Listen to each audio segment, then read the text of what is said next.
नमस्कार मित्रों, मैं डॉक्टर राधाकृष्ण। सबसे पहले तो आपसे अनुरोध है कि यदि आपने मेरे चैनल को अभी तक सब्सक्राइब नहीं किया तो सब्सक्राइब कर लें, मेरे बेल आइकन को प्रेस कर लें ताकि मेरा हर वीडियो आपको सबसे पहले उपलब्ध हो सके। दूसरा, हमारे जो समविचारक मित्र हैं, जो प्राकृतिक खेती में भरोसा करते हैं, जो केमिकल खेती से बाहर रहना चाहते हैं, जो विषाक्त खेती से स्वयं के अपने परिवार को, समाज को बचाना चाहते हैं और बीमारियों के प्रकोप पर अंकुश लगाना चाहते हैं, उन तक भी इस वीडियो को शेयर कर दें ताकि वो भी इससे कुछ जानकारी ले सकें, कुछ समझ सकें और हमारी इस जो मिशन है, हमारा जो ये संकल्प है, अपनी भूमिका अदा कर सकें। दूसरा, एक चीज़ हमें समझ लेनी चाहिए कि जब तक कि हम कहते हैं हमारी मिट्टी में जीवाणु की संख्या बहुत रहती है, निश्चित रहती है, इसमें कोई शक नहीं है। लेकिन पिछले 30-40 सालों में हमने मिट्टी को एकाएक बदल के रख दिया है। अब मिट्टी में जीवाणु की संख्या निम्न स्तर पर आ गई है, कई स्थानों में तो जीवाणु की संख्या शून्य के आसपास पहुंच गई है। जीवाणुओं की संख्या का हम अर्थ ऑर्गेनिक कार्बन के साथ भी लगाते हैं, यदि भी ऑर्गेनिक कार्बन अलग है, जीवाश्म शक्ति अलग है और जीवाणु की संख्या अलग है। हमारे पास ऐसे आंकड़े उपलब्ध हैं कि एक समय हमारी मिट्टी के अंदर 1 ग्राम मिट्टी के अंदर 1 अरब से ज़्यादा जीवाणु रहते थे। इन जीवाणुओं में कई तरह के जीवाणु कॉलोनियाँ हैं, क्योंकि उनको सभी को गिनना, सभी को नाम देना बहुत असंभव है। तो इनको हमने कुछ समूह में बाँटा है, लेकिन उस समूह में जाने की ज़रूरत नहीं है। लेकिन फिर भी कह सकते हैं कि आज से 150-200 साल पहले तक हमारी जो मिट्टी थी, उसमें ऐसे जीवाणुओं की संख्या पर प्रति ग्राम 1 अरब से ज़्यादा होती थी। उसी के आधार पर हम ऑर्गेनिक कार्बन की धारणा स्थापित करते थे, जीवांश की धारणा स्थापित करते थे। हमारे पास आंकड़े उपलब्ध हैं कि जंगलों में आज से 150-200 साल पहले तक ऑर्गेनिक कार्बन का स्तर 13 से 14% होता था। अब जबकि हमारी खेती में आज जीवांश का स्तर घटकर 0.2 और 0.3 के आसपास हो गया है। देश के कुछ जिले तो ऐसे हैं, यहाँ की जो खेती की मिट्टी है उसमें ऑर्गेनिक कार्बन जीरो में चला गया है। ऑर्गेनिक कार्बन का जीरो में जाने का अर्थ है कि वहाँ जीवाश्म समाप्त हो गया। ऐसी मिट्टी में हम यदि कोई फसल लेते हैं तो उस मिट्टी को उस फसल को मिट्टी से कोई सहायता नहीं मिल पाती। ऐसी मिट्टी से उसको कोई पोषक तत्व उपलब्ध नहीं हो पाता। वो मिट्टी पूरी तरह से केमिकल फर्टिलाइजर पर आश्रित है। यदि आप केमिकल फर्टिलाइजर नहीं देंगे, कम देंगे, तो निश्चित रूप से फसलों का विकास प्रभावित होता है। वहाँ या तो अंकुरण नहीं होगा, अंकुर होगा बहुत कम संख्या में होगा, शाखाएं कम निकलेंगी, ग्रोथ कम होगी, विकास हुआ नहीं, और हो भी जाए खादों के प्रयोग से किसी तरह से हम उस स्थिति को संभाल भी लें, तो निश्चित रूप से उनमें जो फसल जो होगी उसकी उत्पादकता आधे से भी कम रह जाएगी और 1-2 बार के बाद निश्चित रूप से वहाँ कुछ होगा ही नहीं। वो मिट्टी बिल्कुल पूरी तरह से बांझ हो जाएगी, बंजर हो जाएगी, जैसा कि हम देख रहे हैं। तो ऐसे में हमें पुरानी पद्धति को अपनाने की आवश्यकता है, जिसमें हम गाय के गोबर, पशुओं के गोबर का प्रयोग खाद के रूप में करते थे। लेकिन आज तो वो भी समस्या खड़ी हो गई है, क्योंकि हम गाय का गोबर ले आएं या किसी भैंस आदि का गोबर ले आएं, वो गोबर भी महीनों तक ऐसे ही पड़ा रहता है। उसमें किसी तरह का डिकम्पोजिशन नहीं होता, किसी तरह का उसमें सड़न गलन नहीं होती। वो सूक्ष्म अंश में विभाजित नहीं होता, वो सूख जाता है, उपले का रूप लेता है। और गाय के गोबर, विशेषकर जो देसी गाय, हमारे मित्र बहुत सारे देसी गाय पे काम कर रहे हैं, उसमें कई तरह के प्रोडक्ट बना रहे हैं। गोबर का प्रयोग नहाने के लिए, मंजन बनाने के लिए और विभिन्न तरीके से कर रहे हैं। एक समय तो गाय के गोबर का जो तरल था, रस था, उसका प्रयोग बच्चे जनने के समय स्त्री को भी सेवन कराया जाता था। 30 से 50 ml की मात्रा में गाय का गोबर का षोडश उस प्रसूता स्त्री को दिया जाता था, ताकि उसका प्रसव सहजता संपन्न हो जाए। लेकिन आप कभी, यदि आपने गाय रखी हैं, आपने देसी गाय रखी है, तो एक छोटा सा प्रयोग करके देखना। आप गाय के गोबर को 2-4 दिन के बाद, 1-2 दिन रखने के बाद उसको फैलाना।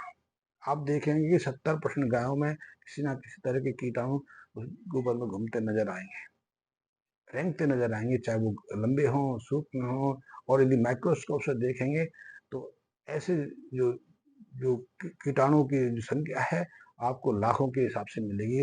वो संक्रमित गोबर है, क्योंकि गाय भी आज संक्रमित हो गई कई तरह के ऐसे रोग कारक जो कीट पतंगों से प्रभावित हैं, क्योंकि गाय के पेट के अंदर ही बहुत तरीके के कीटाणु अब पल रहे हैं।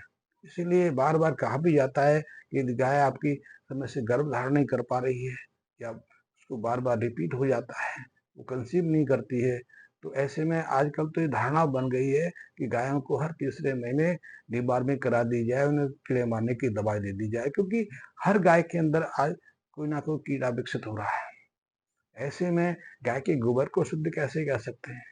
गाय का गोबर शुद्ध ही नहीं है तो फिर वो हमारी मिट्टी को कैसे उपजाऊपन दे सकता है? क्योंकि गाय के गोबर के विषय में बहुत सारी धारणा, वैज्ञानिक प्रमाण है। गाय के गोबर में कभी सड़न नहीं पड़ता। गाय के गोबर के अंदर ऐसे सूक्ष्म जीवाणु होते हैं कि वो स्वतः डिकम्पोजिशन का कार्य कर लेते हैं, गोबर को गलाने सड़ाने का कार्य कर देते हैं। इसलिए 2 से 3 दिन में गाय का गोबर जो है वो दुर्गंध युक्त हो जाता है। गाय के गोबर से लीपने पोतने पर किसी तरह की जो कीड़े मकोड़े होते थे वो वहां से भाग जाते थे। गाय के गोबर की जो विशिष्ट गंध होती थी वो कई तरह की जो मानसिक पीड़ा है, चिंता है, जो डिप्रेशन जैसी अवस्था है, उसे मुक्ति दिला देता था। गाय के गोबर में तो ऐसे भी गुण पाए गए हैं जो कई तरह के रोग कारण जीवाणु को नष्ट करने की सामर्थ्य रखते हैं। एक समय ऐसा विश्वास किया जाता था कि हैजा जैसे जो बैक्टीरिया को नष्ट करने की सामर्थ्य गाय के गोबर की गंध में थी। लेकिन अब गाय का गोबर स्वयं प्रदूषित हो गया है, उसमें कई तरह के जीवाणु का विकास हो गया है, और वो इसलिए आया है कि गाय का आहार ही शुद्ध नहीं है। जब तक गाय शुद्ध नहीं है, गाय का आहार शुद्ध नहीं है, तब तक उसका गोबर शुद्ध नहीं हो सकता। और ऐसे अशुद्ध प्रदूषित गोबर के प्रयोग से हम अपनी मिट्टी को उपजाऊ नहीं बना सकते, क्योंकि उसमें वो शक्ति नहीं रही कि वो हमारी मिट्टी को उन पोषक तत्वों से संपन्न कर सके।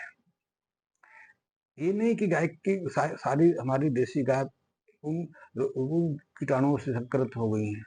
यदि आज उनकी आहार व्यवस्था को बदल दिया जाए, उनको प्राकृतिक चारे की व्यवस्था कर दी जाए, उनके खान पीन पर विशेष ध्यान दिया जाए, उनकी जीवन प्रक्रिया में सुधार कर दिया जाए, तो आज भी गाय अपने को स्वस्थ करने की स्थिति में है। और ऐसी बहुत सारी गाय आज भी हैं जो पूरी तरह स्वस्थ हैं, जिनका गोबर पूरी तरह से सामान्य है। ऐसे गोबर की अपनी विशेषता है, इस पर तो फिर कभी मैं विस्तार से चर्चा करूंगा। लेकिन यदि ऐसी गाय शुद्ध गोबर का प्रयोग आप खाद के रूप में करते हैं या उसका संवर्धन करते हैं, उसके जीवाणुओं को आप मल्टीप्लिकेशन करके आप कल्चर तैयार कर लेते हैं, तो उसके माध्यम से आप अपनी मिट्टी में फिर से उन जीवाणुओं की संख्या बढ़ा सकते हैं जो मिट्टी में पहले से विद्यमान रहते हैं, तो अब मिट्टी में बहुत कम मात्रा में रह गए हैं। इसीलिए हम जीवामृत तैयार करते हैं। जीवामृत की धारणा इसी तरह इसलिए हुई कि जीव हैं, जो सूक्ष्म जीवाणु हैं मिट्टी के हैं, उनको अमृत स्वरूप कोई पदार्थ ये दे जाए।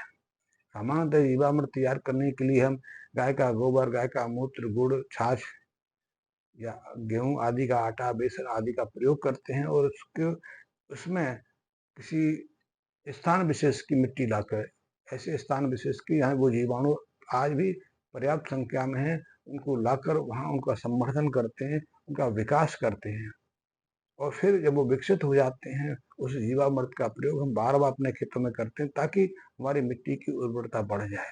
ऐसा ही प्रयोग हमने किया है, वैसे ऐसा मेरे बहुत सारे मित्र कर रहे हैं।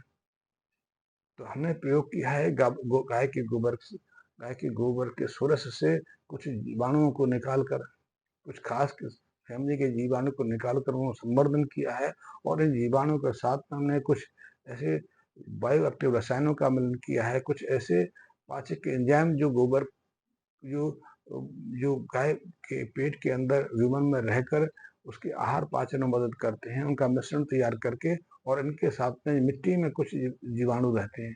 मिट्टी में हजारों तरह के जीवाणु जिनके बारे में हम पूरी तरह से नहीं जानते। हम तो 5-7 तरीके के जीवाणु के बारे में जानते हैं, लेकिन उन जीवाणु की प्रकृति दूसरे उसी फैमिली के जीवाणु से अलग होती है। तो जीवाणु की फैमिलियां हैं, वो जीवाणु बहुत तरह के कार्य करते हैं। तो उन जीवाणु के कल्चर मिक्सिंग से, मिश्रण से एक कल्चर तैयार किया है जिसे हमने गौरस का नाम दिया है। इन जीवाणु के विकास से हम मदर कल्चर तैयार कर लेते हैं। उस मदर कल्चर को फिर हम और एक तरह से प्रयोग करते हैं। हम करते हैं, गाय का गोबर हो, किसी पशु का गोबर हो, हमारे रसोई का वेस्ट हो, हमारे जो फल हैं उनका वेस्ट हो, या फिर दूसरा ऑर्गेनिक वेस्ट हो, उसमें कोई भी चीज़ हो सकती है। उसमें हमारी फसलों के अवशेष हो सकते हैं, मोरंगा की पत्तियां हो सकती है, नीम की पत्ती हो सकती है, आक की पत्ती हो सकती है, धतूरे की पत्ती हो सकती है, बथुआ हो सकता है, कांग्रेस घास हो सकती है। यानी कोई भी ऐसी चीज जो हमारे काम की नहीं है, उसका प्रयोग करके हम उससे उसका डिकम्पोजिशन इसकी मदद से कर सकते हैं, और ये 7 दिन के अंदर उसको खाद में बदलने की सामर्थ्य रखती है। क्योंकि जब आप इसको मदर कल्चर के रूप में विकसित कर लेते हैं, तो इसके पर ml की मात्रा में कम से कम 10 अरब से ज़्यादा जीवाणु की संख्या पहुँच जाती है, और इतने संख्या के जीवाणु वो तेजी से अपनी वृद्धि करके उन कार्बनिक पदार्थों को खाद में यानी कि डिकम्पोज करने की सामर्थ्य रखते हैं। डिकम्पोजिशन का अर्थ है उनकी जटिल संरचना को सूक्ष्म अंश में बदल देना। जैसे हम भोजन करते हैं, तो भोजन हमारे पेट में जाके सूक्ष्म खंडों में विभाजित होता है। जटिल कार्बनिक संरचनाएं वो सूक्ष्म अंश में बदल जाती है। यही सूक्ष्म अंश खून द्वारा शोषित होने पर हमारे खून के माध्यम से हमारे लीवर आदि अंगों में पहुंचकर खून बनाने का कार्य करता है, प्रोटीन बनाने का, विटामिन बनाने का, शारीरिक निर्माण का, शरीर कोशिकाओं के निर्माण, बहुत सारी भूमिकाएं निभाता है। और यही हमारे आहार के सूक्ष्म रस हमारे पेट में बीज के निर्माण में काम करते हैं, और यही स्त्रियों के शरीर में भ्रूण विकास का कार्य करते हैं, बच्चे के विकास में भूमिका निभाते हैं। तो ये सूक्ष्म अंश बहुत महत्वपूर्ण है। यही सूक्ष्म अंश की प्रक्रिया जीवाणु के माध्यम से कार्बनिक पदार्थों में चलती है, और जब वो उस सूक्ष्म अंश तक पहुंच जाते हैं तो हर तरह के पोषक तत्वों को उपलब्ध कराने की सामर्थ्य रखते हैं। इसके माध्यम से पर्याप्त मात्रा में नाइट्रोजन फ्री हो जाता है, सल्फर फ्री हो जाता है, potassium, phosphorus, magnesium, manganese, copper, cobalt, हर वो पोषक तत्व, वो खनिज तत्व मुक्त हो जाता है जिसकी आवश्यकता हमारी फसलों को। और सबसे बड़ी आवश्यकता तो यही है कि हर कार्बनिक पदार्थ में 40 से 50% की जो जो जो क्षमता है, 40 से 50% का जो हिस्सा है वो कार्बन का होता है, और वो कार्बनिक इन जीवाणु के माध्यम से ऑर्गेनिक कार्बन बदल जाता है, मुक्त कार्बन बदल जाता है। और ये कार्बन, और जो ऑर्गेनिक कार्बन है, अद्भुत काम करता है। ये मैसेंजर का काम करता है, ये कैरियर का काम करता है। ये इन सूक्ष्म पोषक तत्वों को मिट्टी के दूरस्थ स्थलों से खींच कर, पकड़ कर, अपने साथ जोड़कर, जैसे कि हमारे खून के अंदर हीमोग्लोबिन रहता है, हीमोग्लोबिन हमारे फेफड़ों से ऑक्सीजन को अपने साथ जोड़कर हमारी प्रत्येक कोशिका से पहुंचाने का कार्य करता है। वहाँ वो ऑक्सीजन को छोड़ देता है, वहाँ ऑक्सीजन ऊर्जा तत्व में काम करता है, और वहाँ जो कार्बन डाइऑक्साइड उत्पन्न होती है उसको वहाँ से अपने साथ चिपका कर, अपने साथ संयुक्त करके फिर जा फेफड़ों में लाके छोड़ देता है। जो प्रक्रिया हमारा हीमोग्लोबिन करता है, वही प्रक्रिया ये ऑर्गेनिक कार्बन हमारी मिट्टी में रह के करती है। और वो ऑर्गेनिक कार्बन सभी जो हमारे सूक्ष्म जो मिनरल्स हैं उनको हमारी फसलों की जड़ों को उपलब्ध कराती है। जड़ों के माध्यम से वो पूरे पेड़ पौधों में विकसित होती है, वह विभिन्न कार्यों में काम आती है, इससे उनका विकास अच्छा होता है। तो निश्चित रूप से आप गाय के गोबर के माध्यम से एक प्राकृतिक स्थिति विकसित कर सकते हैं। देखिए, गाय का गोबर शुद्ध है तो आपकी मदद करेगा। यदि उसमें कुछ कमियां हैं, अशुद्ध है, तो उसको ज़्यादा समय लगेगा, ज़्यादा मात्रा में लेना पड़ेगा, और डिकम्पोजिशन की क्रिया बहुत धीमी रहेगी। आप उसको ये चाहें बड़े स्तर पर करने के लिए, तेजी से से परिणाम देखने के लिए आप इस गोरस का प्रयोग कर सकते हैं। आप उसका ट्राई करना चाहते हैं, मैं तो चाहूँगा पहले ट्राई करें फिर इसको उपयोग करें। तो ट्राई के लिए कम मात्रा में आप उसका प्रयोग कर सकते हैं। इसके संबंध में मुझे आप कमेंट्स कर सकते हैं, मेरे मैसेज बॉक्स में मैसेज दे सकते हैं। मैं उसकी हर चीज़ की रिप्लाई करने की कोशिश करूँगा। धन्यवाद मित्रों।